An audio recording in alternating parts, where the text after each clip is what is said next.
on a screen, healthcare in between. Physics, art, and math got us down this path. Historical tales come alive, where science and stories dive. Blended facts with heart, knowledge from the start. Meet rich blues we sing, to the future memory.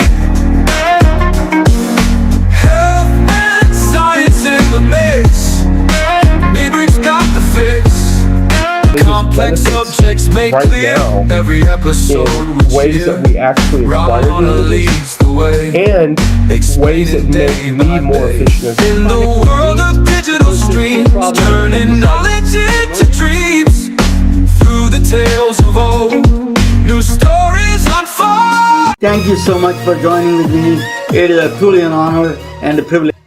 MedBix Webcast is a new kind of healthcare media channel to break the silo mentality and foster interdisciplinary thinking. Our mission is to fill that gap and to create a curiosity through different lenses, tapping the passion that guided the historical figures in medicine and bringing present-day groundbreaking research to the front lines. We interview physicians and leaders in the industry about present-day healthcare challenges.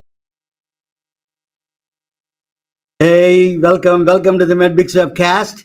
This is Ramana Annamaraju. Yes, I'm the host. Welcome to the MedBix Webcast. I'm going to interview a trauma counselor today. What I'm going to talk about, Jill McMahon. She's a very celebrated therapist. She's the author of a great book. She wrote a book called, let me tell you what the book, Bulletproof, Healing After Gun Violence. That's the best, beautiful title. So that's right fitting for this kind of a talk.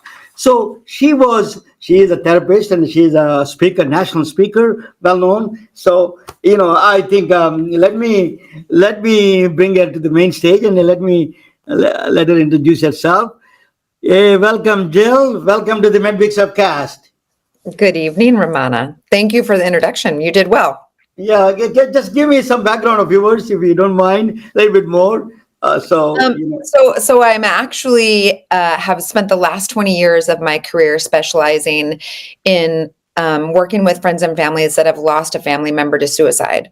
So I'm a suicide loss specialist. I'm a grief and trauma specialist as well. But I've just kind of decided that where I really want to focus the rest of my career would be on gun violence and gun violence survivors and helping them heal, providing a guide for young clinicians, the caregivers that are left behind to help their family members and their friends heal, and the survivors themselves. Because as you just said, Ramana, we have a community or a society that in some ways has pushed this population to the back.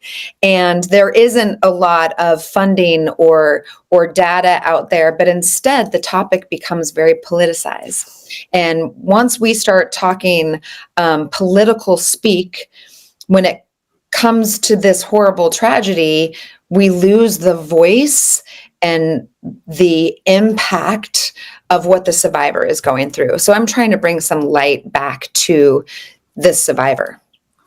Jill, just let me, before I come in, I wanted to ask you, what is the book is all about? You wrote the book, and so give us some background on the book that you wrote, what inspired you to write that book, and really, what caused you that writing a book is, I didn't write a book. Oh my God, you have to bleed. So tell me what really is. As I'm rolling my eyes, I learned the hard way that writing a book is no small feat. It's probably one of the things that I am most proud of accomplishing in my lifetime thus far. So, I'll tell you that.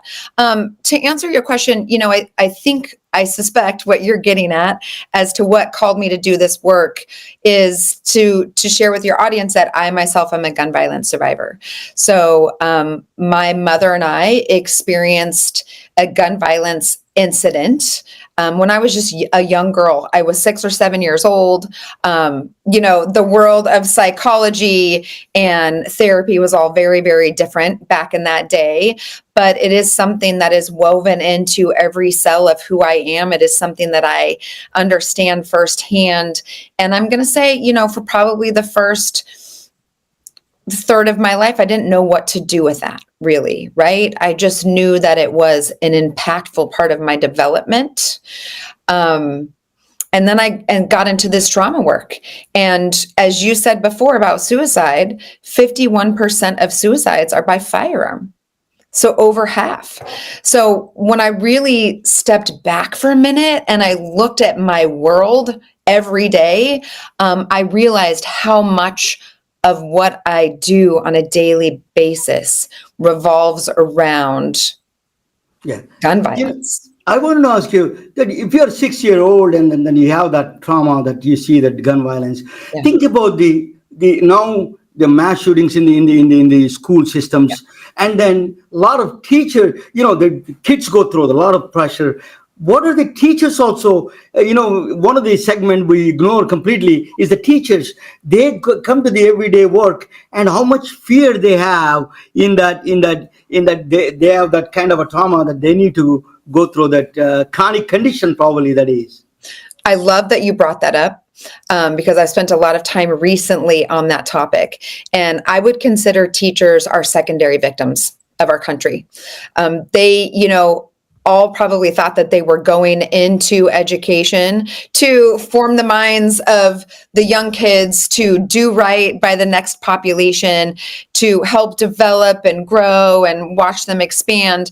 But what I think they are all realizing, if they haven't realized before, is that we are also leaning on them to, at times, save the lives of our children, to protect them, to know how to respond in an active shooting situation. One of the characters in my book, I interviewed several people, and one of them was a teacher. And I actually interviewed her in the book because her daughter was a student at a high school where there was a shooting. And so I really wanted the angle of the caregiver. What was it like for you to try to love her out of this, to try to provide the support and the safety that she psychologically needed for all of those years after the shooting? And what I learned in my interview with her is that she is also a teacher, the mom, now currently. And on the day I interviewed her, they had a shooting drill. And in the background, you could hear sirens and, the alarm that said, "Run, hide, fight. Run, hide, fight." And gosh, I kept thinking to myself, what kind of trauma response is that causing right there? Right? So what we're asking our teachers to do in 2025 and beyond is harrowing. It is a total tragedy in that sense. I heard somewhere they wear the clothes because they don't know which day they get shot. There is somebody comes in and shooting people, so they wear comfortable clothes like a pants, and because they can run faster. So it's a psychological way of creating that mindset. It's just horrible in that sense. You have to wear every day, think about, hey, there will be maybe a mass shooting today, so I'm going to be wearing a different my comfortable clothes, the same clothes that I can run faster or something like that. Or I don't know if you saw the Newsweek article about the young teacher that wears a cardigan every day. Yeah, and she wears a cardigan every day so that if she needs to, she can tear it off, or she can take it off quickly and wrap it around one of her students as a tourniquet in case there's a shooting in their school.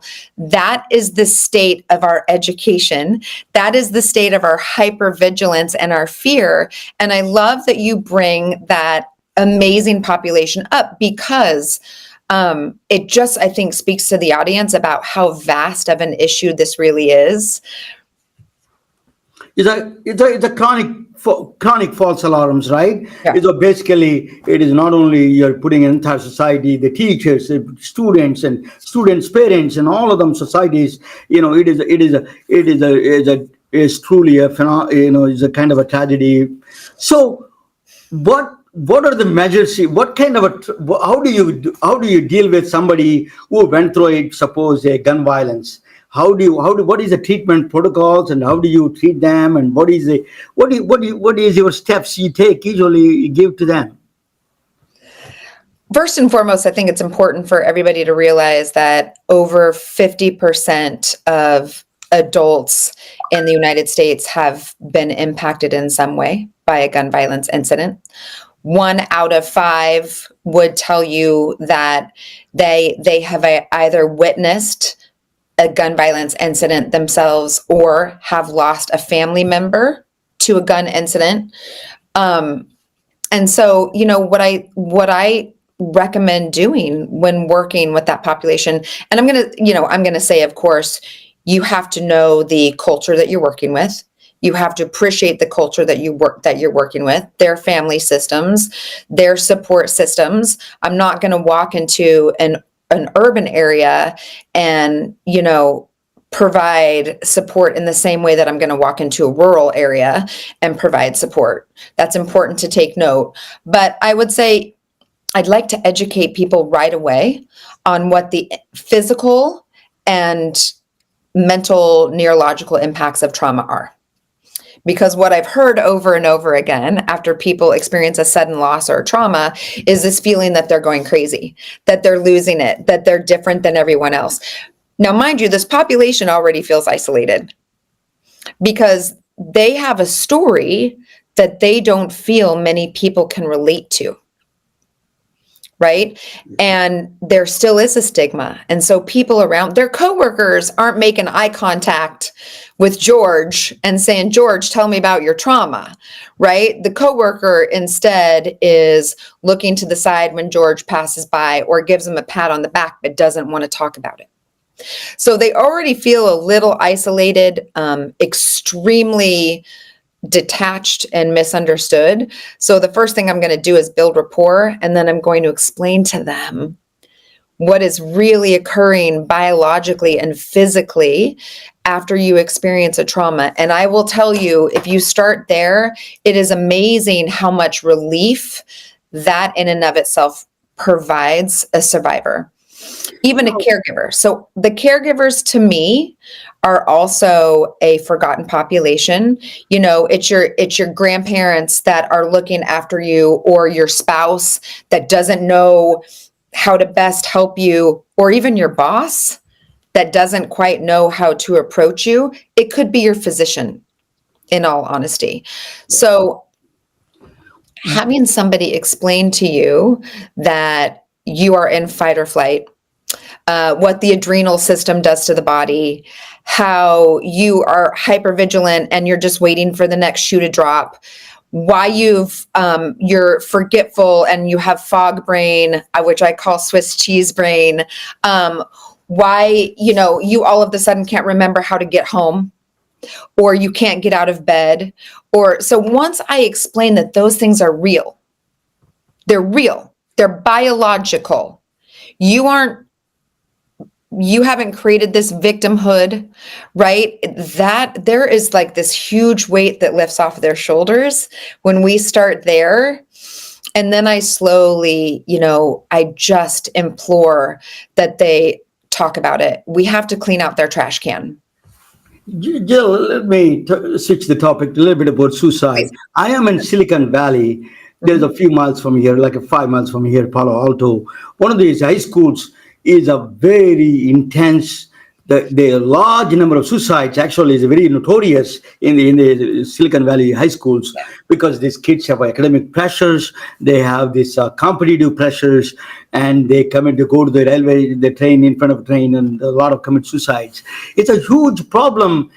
Is it society? What the society can do is creating this unnecessary pressure on the academic side, or we are really, the health should be health should come first, right? It's not the education or anything else. If it is not serving that purpose, I think that we need to rethink about our priorities. So tell us a little bit about the kids' suicidal thoughts and suicides, and then a lot of times how they, as a therapist, how do you recognize these kind of conditions with the students?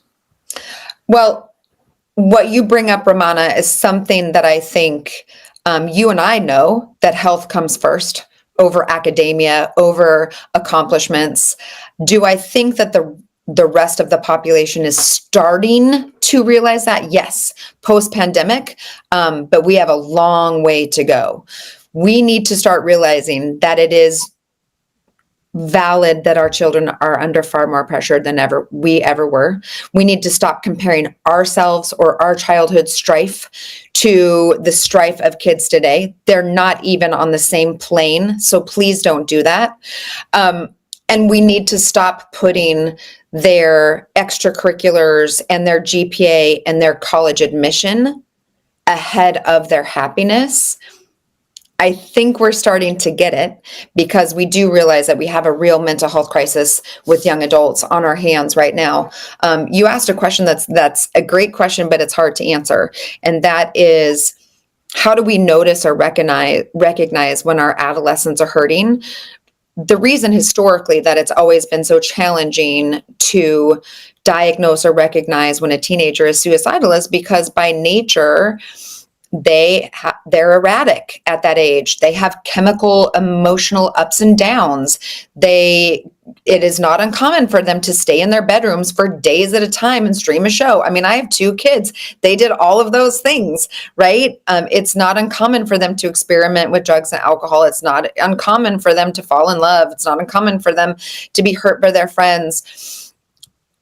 But I implore the people around them to not take any of those activities for granted, and just provide a safe space for your child to speak and to really have an opinion about how they're feeling. So if you're talking about a school in Palo Alto, right? We all have an image of what you're talking about, but I will tell you, every community has one of those schools. Yes.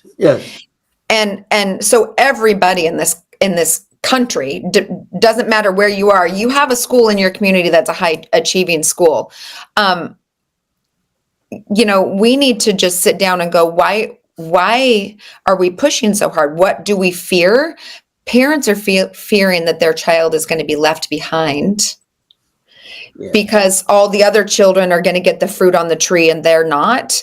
And you have to start realizing it's not about the fruit on the tree. That's short term. It's about the fruit on the table for life. And that comes from in here. The biggest challenge is not only the kids go to the pediatrician and primary care physicians. Are they? I'm not sure they are trained enough to recognize the suicidal thoughts from these kids. That's one thing that I think there must be some education, re-education about that kind of things. Do you agree with that? My assessment of that. I know that the state of education, at least here in Arizona, which is very different, I can only speak to Arizona, we started cutbacks about 10 years ago, and we cut back psychologists in schools an enormous amount. If there's a school psychologist in our county, she or he is going to be traveling amongst different schools. And again, we have a mental health episode crisis, I would say, on our hands with young adults. I see it in my office all of the time. And so we're watching the crisis numbers go up and the assistance numbers in the schools go down. So let's go back to the teachers you were asking about earlier. Not only are the teachers preparing, being hyper vigilant, watching all of the exits and entrances into their classroom, knowing how to do an active shooter drill, telling their children to hover in the corner, they're also becoming many mental health professionals. That's not fair. Yeah. It's not fair. I'll tell you some of my interesting background that I had. I used to teach in New York, in Manhattan, when I was going through a student life. I was doing finishing degree, and a lot of these people came from Bronx. They recruited people with the troubled children. They recruited them. they used to bring guns to the class. You know, Wow. that. But one thing I learned is I changed them. That I really created interest in electronics and how to prepare camera. Immediately, these kids turned around, and in fact, they changed. When I left the place, they went on a strike to tell the principal they want me back. Yeah. So I think that there are children. Doesn't matter what they. If you address them right way and tap their potentials, recognize their good things, I think people change.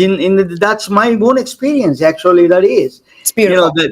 One of the thing is that the Luigi Maggiano, the guy up there, he took a 3D printed gun, and then he took up violence. I don't know, injustice in the healthcare system, understandable, but even there, and he took a violence as an option. What do you think of that violence? And I'm going to bring this kind of people with the anger and frustration. How did they do that? Another person going to join with me is a Joshua Bird. He's coming from Atlanta, Georgia.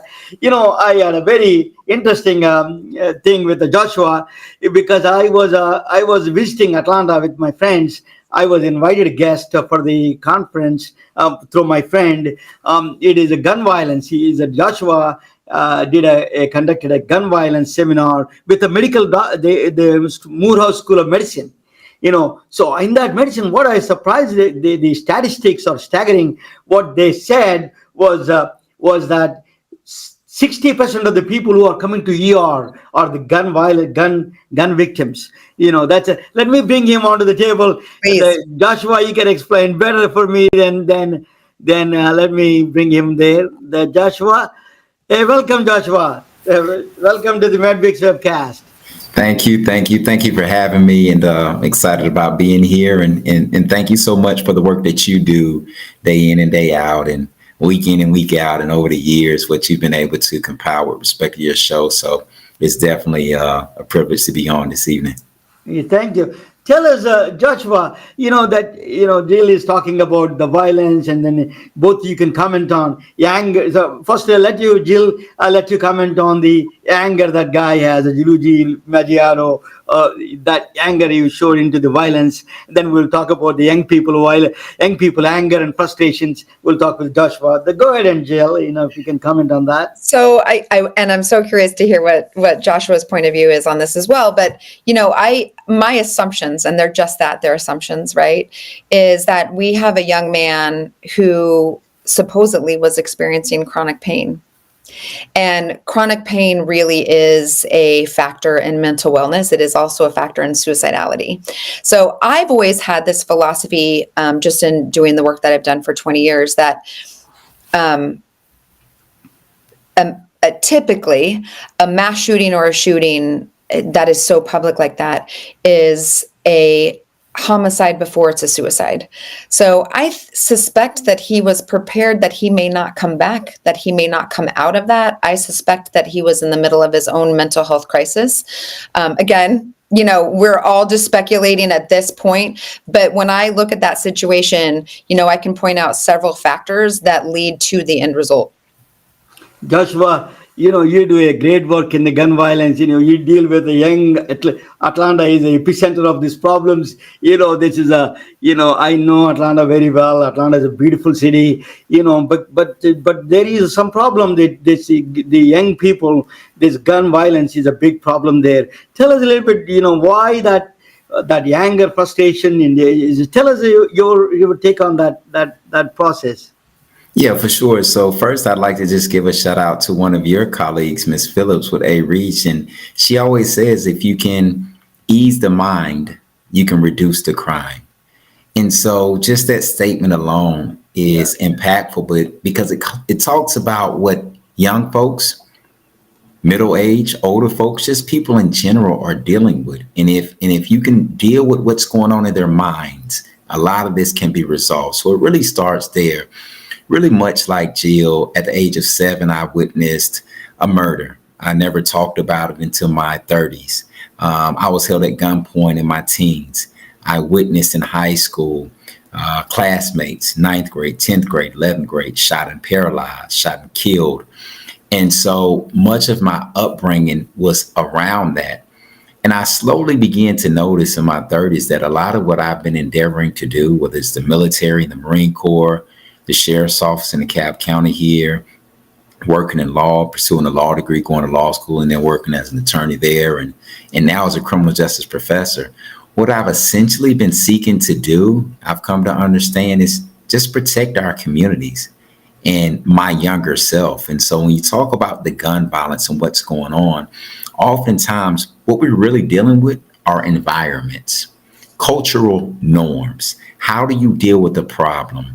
A lot of that, if I'm honest with myself, was impacted by the media. A lot of the music that I listen to today, we've got social media, we've got television that many youth don't really watch a lot of mainstream television. But the idea is that a lot of this is learned behavior.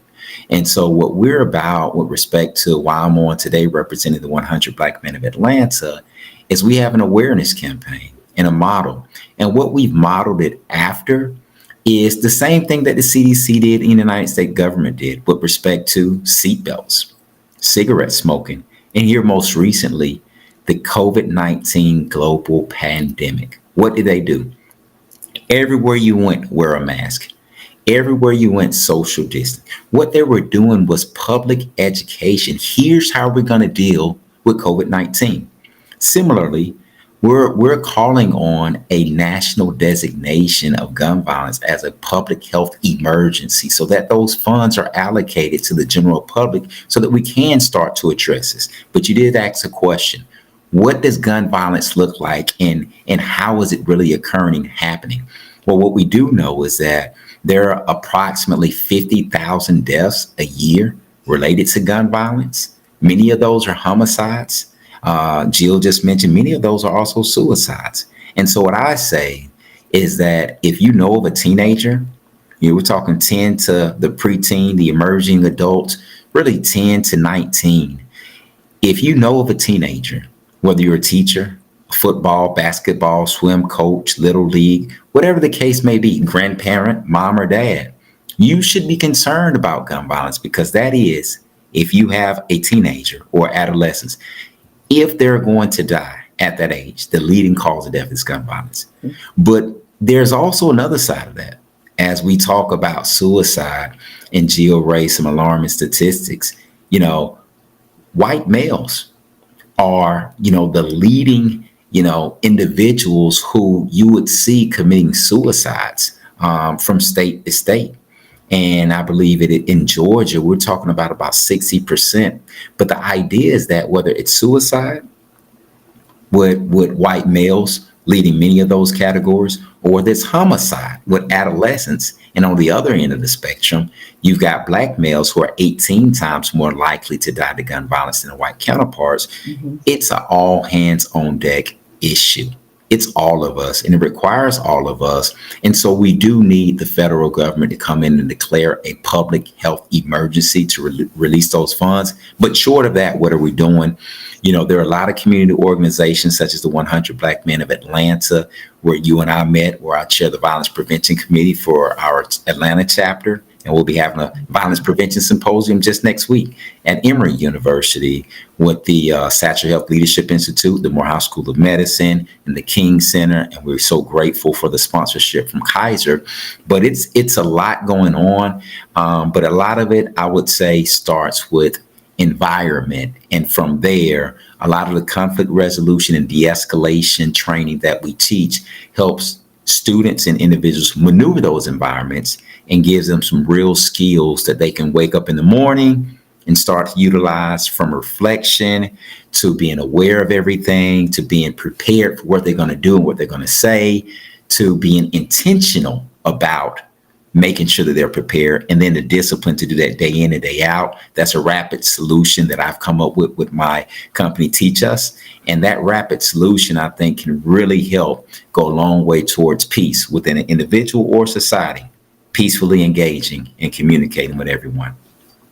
So, Jill, you're very beautifully said, Joshua. I mean, you articulated very well that.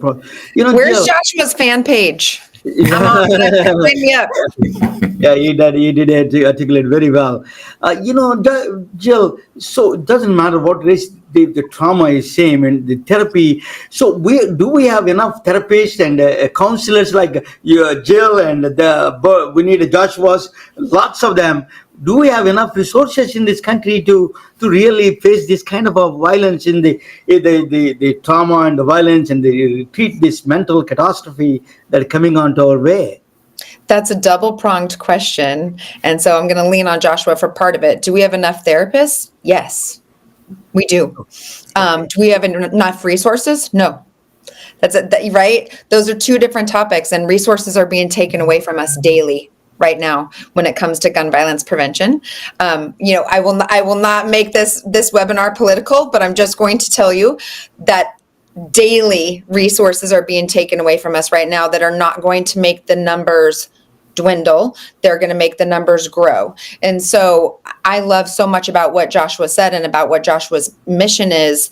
And I would love to hear him scream it from a megaphone, because it starts within. It starts at home. It starts with the coaches. It starts with the teachers. I don't want to task more on the teachers, but it starts with Uncle Bob.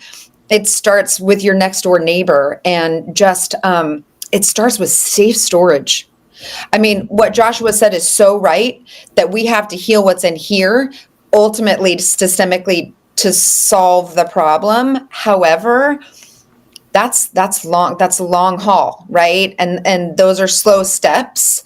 But for now, safe storage is key. I don't know if either one of you saw it, and I'm so remiss that I don't have the name of the article, but there was an article that just came out this week with a study, 2023 study in New Jersey, and of everybody surveyed, that they were all firearm owners, 60% of them admitted that they do not keep their firearms stored away, at least one firearm stored away and safe at home. They may have multiple firearms, but at least one they keep handy. And of that 60%, all of them said because they don't fear any type of suicidal behavior in their home. Well, I've spent 20 years of my life sitting next to families who have lost a family member to suicide. And I'm going to tell you, those individuals didn't see suicide in their home either. So, I mean, there's so many angles we can come at from this. Joshua, there is another angle to the black community, which is that, I'm from India. I never seen a gun in my entire life in India. High school, I never seen a gun. We don't know anybody who was shot by gun. I never know entire my life there in India when I was growing up. So I didn't know not even a single person that got shot in India. Okay. So maybe I had one or two suicides. Maybe they used to do pesticides and they drink a pesticide, and that's a very rare one person in the entire my life I had. But here is so common. It became I don't know what is a frustration among the black community.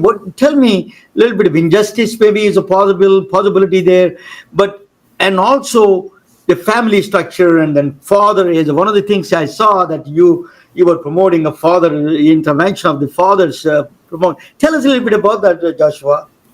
Yeah, so you're exactly right, Jill. It safe storage is key. But to answer your question, the idea is this. Here are the numbers. There are about 48,000 folks die with respect to gun violence annually. Now, the lion's share of those deaths are from suicides.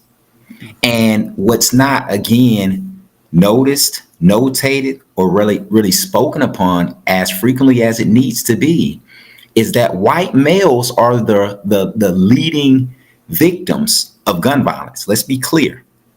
Now, what we're dealing with respect to the African American community is not that more African Americans are dying as a result of gun violence. It's just that based on the population of African Americans in this country, the rate at which they're dying and we're dying is disproportionate. Again, so if gun violence is a leading cause of death for adolescents, you would think it would be equal across the board, but it is not. Black males are 18 times more likely to die to gun violence than white males. That doesn't mean that more black males are dying, but the likelihood of that smaller percentage of black males are. So what is the cause?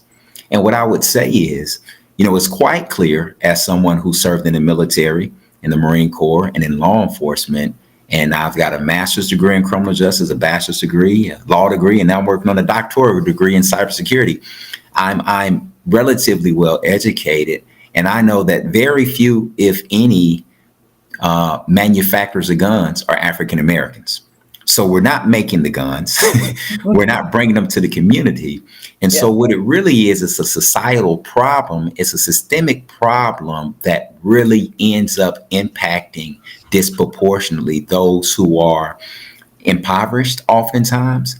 But oftentimes it deals with a lot of what Jill was talking about, the educational systems and the environments. And so as you start to think about why do we have certain types of crimes, you start to look at things like what the environments are in those neighborhoods and what the mentality of those individuals are. And a lot of those deal with, our good colleague with the Atlanta chapter, former chair, Larry Johnson, always talk about the social determinants of health. You're dealing with a population of people who don't have access to folks, like the Jills of the world, mental health. They don't have the health care. They don't have the food.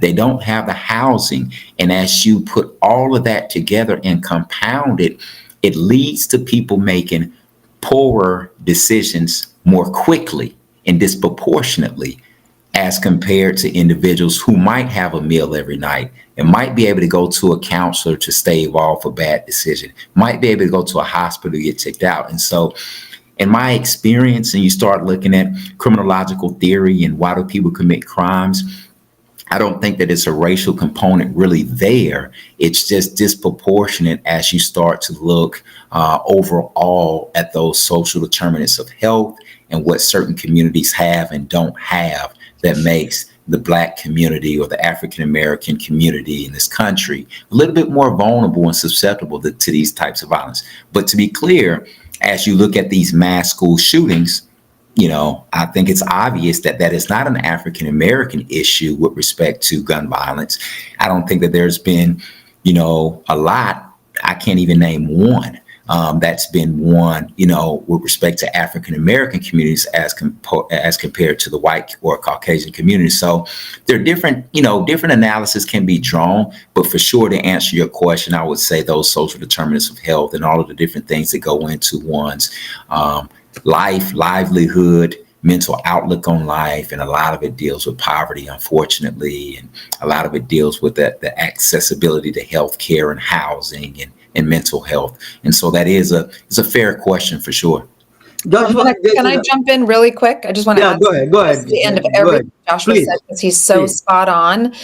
But, I interviewed with somebody else actually from India like a month ago. And it was interesting because she said the same thing you said. She's like, this isn't a thing. Like, I don't this is so foreign to me.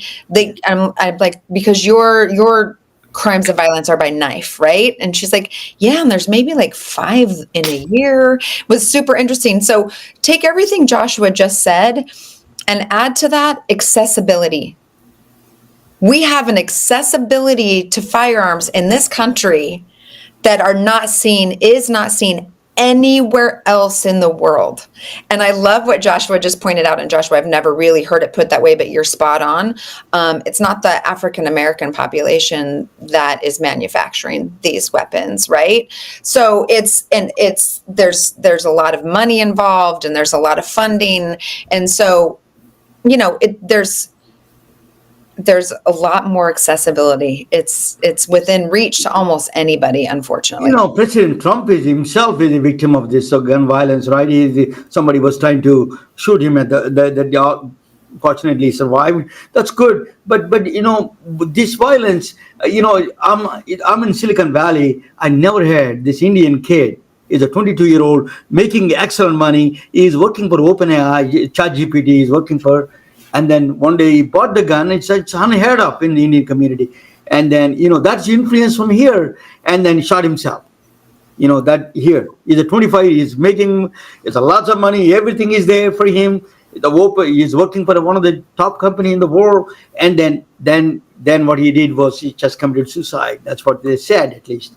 But But I think we all can agree that money does not equate to happiness. yeah, that is absolutely. I think that it's that communities, and I came from a very poor small village and a poor village in India, so that we were all together, surviving together as a family unit, and then educate the priorities, or different priorities we put together, like gun violence and drugs and all these things are not there. I never had all those things. Now even India is getting affected slowly. The drug system is going there, the violence will follow eventually. This is a serious problem in the world. We need to address that. So what are the that you told me all the problems in this. What are the things that we can I know the political system, what we can do at the individual level, Jill, and then Joshua, you can tell me, Jill, first, what is the individual level, what we can do to prevent these kind of things, and how do you recognize among the family members or somebody with the people you know? Well, I'm going to say that my focus specifically with the book isn't necessarily prevention, because that's a tough one. I really am focusing from the lens of post violence. How can we be there for those that are surviving? And I'm going to say, first and foremost, can we just remember that these individuals are human?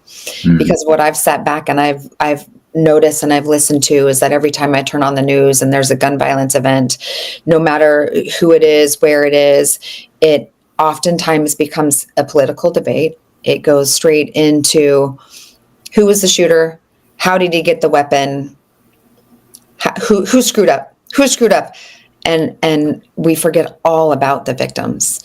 The victims are in the foreground, and then we move on to the next headline, which is 2 or 3 days later, right? And so we have this entire growing population of survivors and their caregivers that I feel are left floating out there, feeling somewhat marked.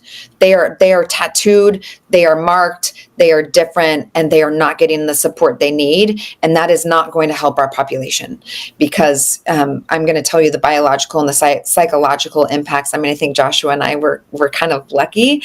We seem to be, unless we're fooling everybody, two pretty high functioning adults, based off of, some of the history that we've both had with gun violence. However, not everybody has the resources we have, possibly, right? Or has the coping skills that we have. And so that population is sliding under the radar, and that population is going to fall into some real emotional distress. And, we're at risk of having more suicides on our hands.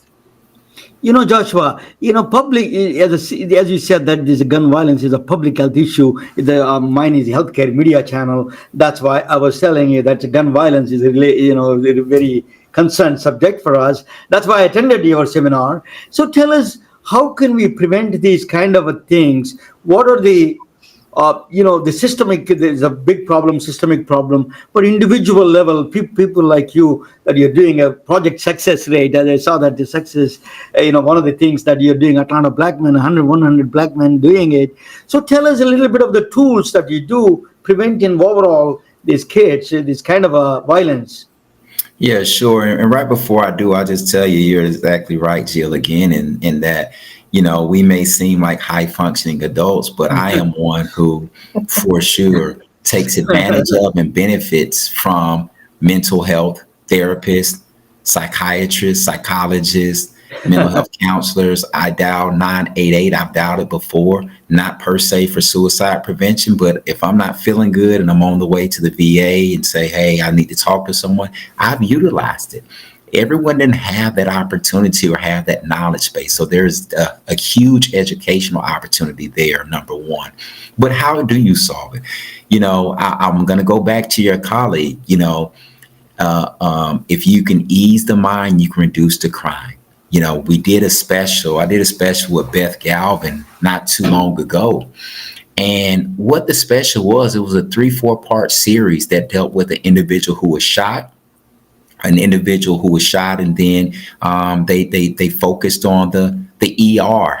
But before that, they focused on the paramedics who took him to the ER. And at the end of it, I had some solutions. And so what I'll say is that as much as I'm articulate and I can speak here today, you know, when you're in the car and road rage incidents occur, you name it. I was just in Silicon Valley with my family, and I was writing some of the stuff that we're talking about today. Here's how you make sure that gun violence doesn't occur. As soon as I got back to the airport, I had a backpack on. I jumped on the plane train.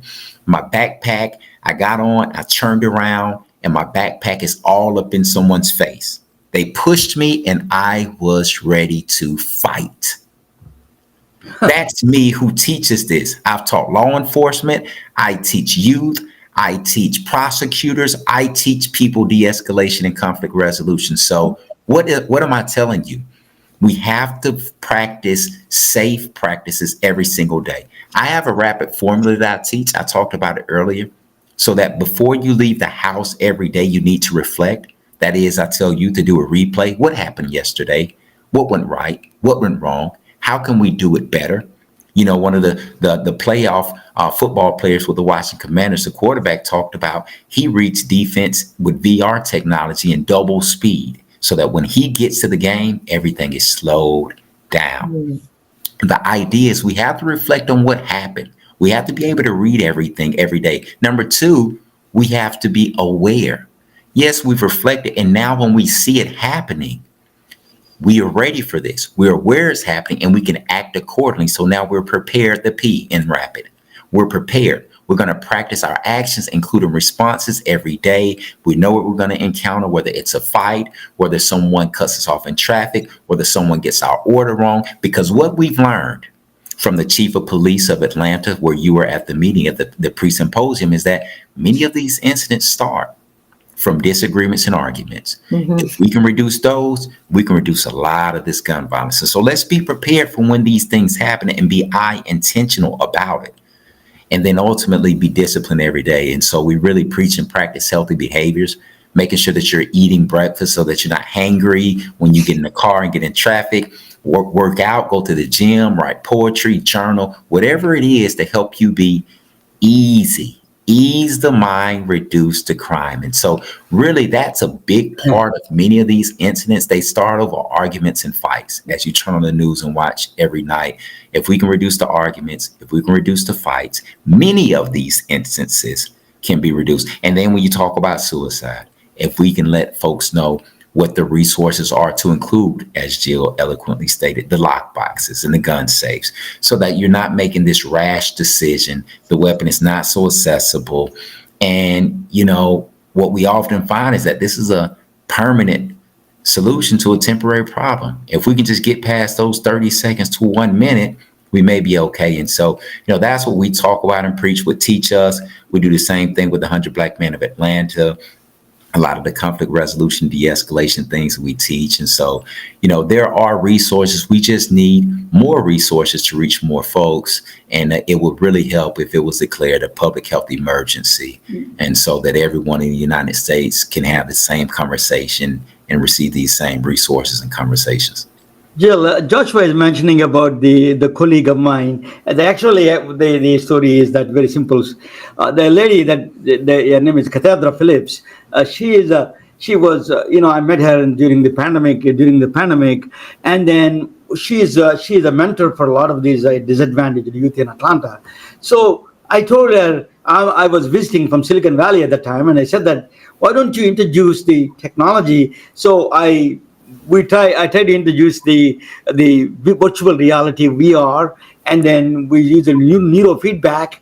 These two things from NASA actually came from NASA neurofeedback system. I introduced those two concepts, and then introduced her, and he supported her a little bit, and with the doctors and other people.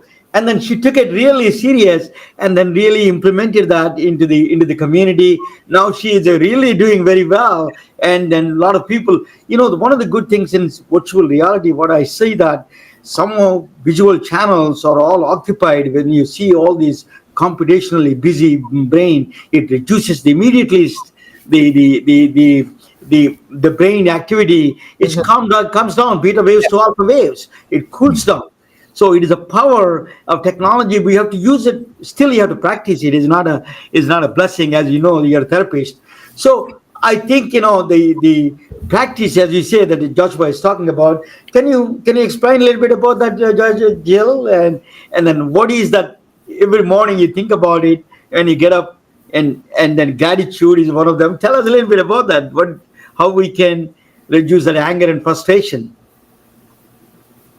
So you're talking to me with respect to how we can practice that daily? I'm asking Jill. Yeah. Okay, to piggyback off of what Joshua was saying about his morning routine. So I love that. My favorite thing to say is your brain believes what you tell it. So choose wisely. The brain is really interesting, and you know far more about it, Ramana, than I do. But what you tell yourself, the messages that you send yourself. Joshua just gave a beautiful example of his morning routine. And that is so healthy, and it is something that's accessible to everybody. But I would probably guess that less than 10% of the population actually practices it, utilizes it, or even knows what to do. Joshua says something amazing like that, and they're like, what? Like he does what? And how do I, and why would I? And what does that even look like? It's practicing a mental routine, clearing out space. So I said a little earlier, halfway kidding, you need to empty your trash can. So we are all in today's age, we are all running around, and there is a lot of chronic stress going on. And chronic stress changes your nervous system. It changes your immune system. It causes disease, it causes inflammation. I could go on and on and on. So it's learning how to master your brain so that you can control that chronic stress. So like Joshua said, when you leave your house and you're on the way to the office and, there's a jack wagon that cuts you off on the freeway, you're not going to lose your temper. I wanted to say something else besides jack wagon, but I'm joining, guys. Thank you for it's truly an honor and privilege to have you, both of you. So I give you final words for both of you. Joshua, go ahead first, and then next is Jill. Yeah, I just say again, thank you for having me, Ramana. It's been a pleasure. Jill, it's been a pleasure learning about you, your story, and all that you do. And this is an issue that impacts everyone. And so for those who may feel as though, gun violence, that's not for me, it's impacting all of our youth across the country. It's impacting all of our adults. And it's something that does not have to happen. And so with that being said, again, I'm just going to go back to what I said earlier. We've seen what effects seatbelts have had on saving lives. We've seen what effects the smoking bans and no smoking here and in restaurants, what those have had. We saw how effective the government was in reducing incidences of the spread of COVID-19 with respect to social distancing and just public behaviors. And we're just asking and advocating for the same with respect to gun violence. If we can pump and if we can have the same amount of resources behind reducing deaths related to gun violence, that's what we're all about. Yes, there are things that we can do as individuals. There are things that we can do as communities. There are things that organizations are doing. But to be most effective, we need all hands on deck, including the federal government and the state governments. And so that's one of the things that we're calling on. Outside of that, everybody and anybody who's wanting to get involved and willing to, we need your help. And so I thank you for allowing us to use this platform to just share the word and the information to the community, and look forward to future collaborations and partnership. And thank you again, Jill, for all that you're doing. So Ramana and Jill, just thank you all for this opportunity. Jill, Jill, go ahead. Gosh, wow. It's hard to follow that. I want to speak specifically to those that have been impacted by gun violence. And as Joshua and I just educated you, there's been quite a few of you. And I see you. And that isn't just the direct victim. That isn't somebody that has looked a gun in the face. I'm talking about EMTs, and I'm talking about first responders, and I'm talking about emergency room doctors, and I'm talking about the apartment cleaning crew that has to come in after an event and, and clean up. I'm talking about, hello? The janitor. Okay, can you hold on to this a second, please? Yeah. Knock at the door. It's way too late for that. I don't even know if Ramada is still with us. But I'm going to continue. Close this up. I'm talking about anybody who is sitting next to, holding the hand of, and not knowing how to support. And I'm talking about us young mental health professionals that might feel ill-equipped to deal with a population that is growing. There is real support out there for you, and there is real joy and ease on the other side of this. So, giving back is a great way of healing. Find Joshua and or create your own efforts wherever you are.